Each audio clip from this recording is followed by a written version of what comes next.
Hey guys, quick update here about my progress in the TitanWood level. We're getting pretty close to having full saturation in terms of assets. We finally have the cliff tree in here. It's like right up there, and there's a massive tree later on. So we're pretty set on trees and generic plants. Um, so now it's just time to place them really and then work on the technical issues.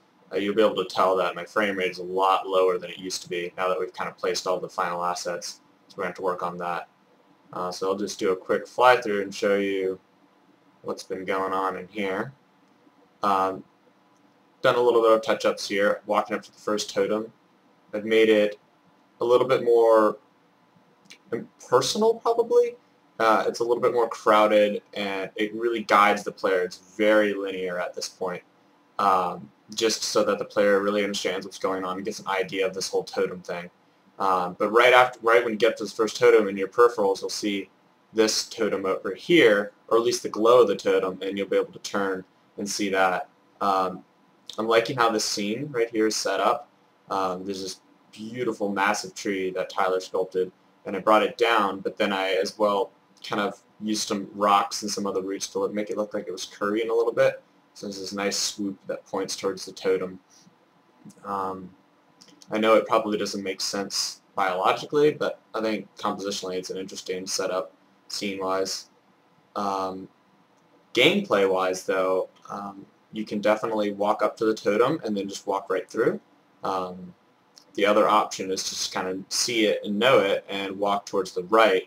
I guess there's two gameplay options here. There's one, just walk through this gully. The other one, which I've finished, is I was going to make this kind of like a flat plateau, like Lion King kind of cliff where you can walk up and get a view from the top of here, which of course this view is not beautiful yet, but hopefully it will be.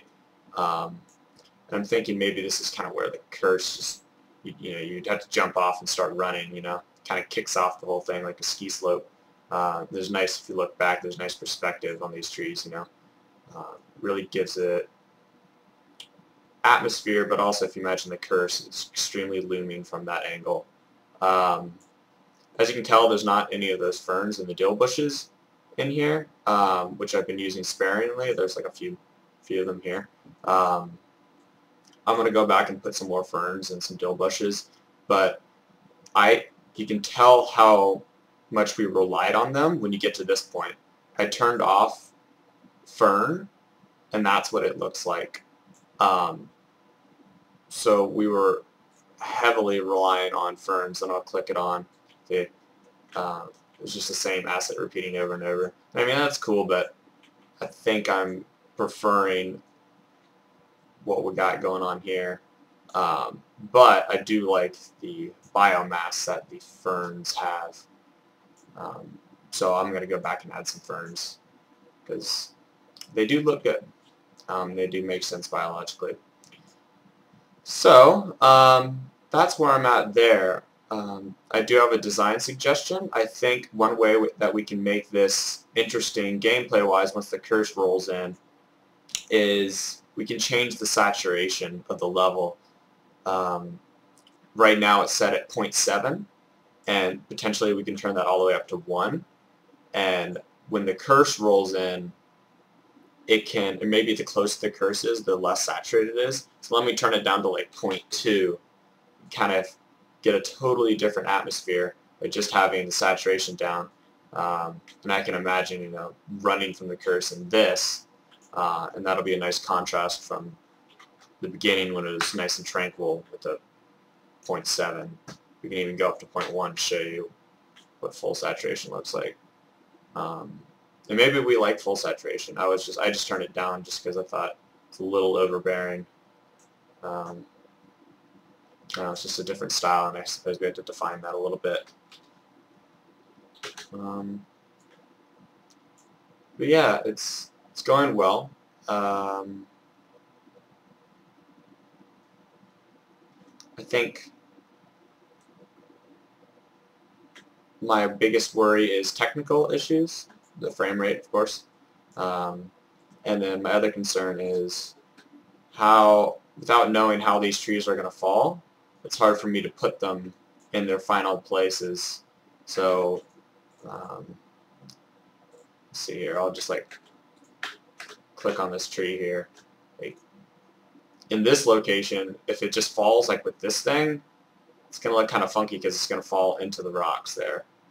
And I don't know if that can be avoided or not.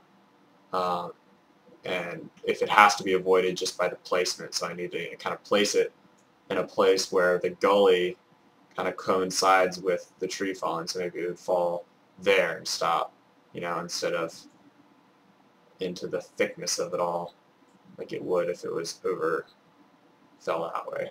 I'm not quite sure how that's going to work yet, because that will definitely dictate how these trees are going to be placed, because one, like if it falls this way, you kind of got these roots pulling out of the rocks, which is kind of funky. I don't think anybody's going to notice, but I guess it's just kind of nitpicky thing that I'm looking at. But yeah, I'm pleased with how it's coming along. It's getting a little bit difficult to work because of the choppiness you can see in the video. Yeah, I would love to hear your guys' thoughts.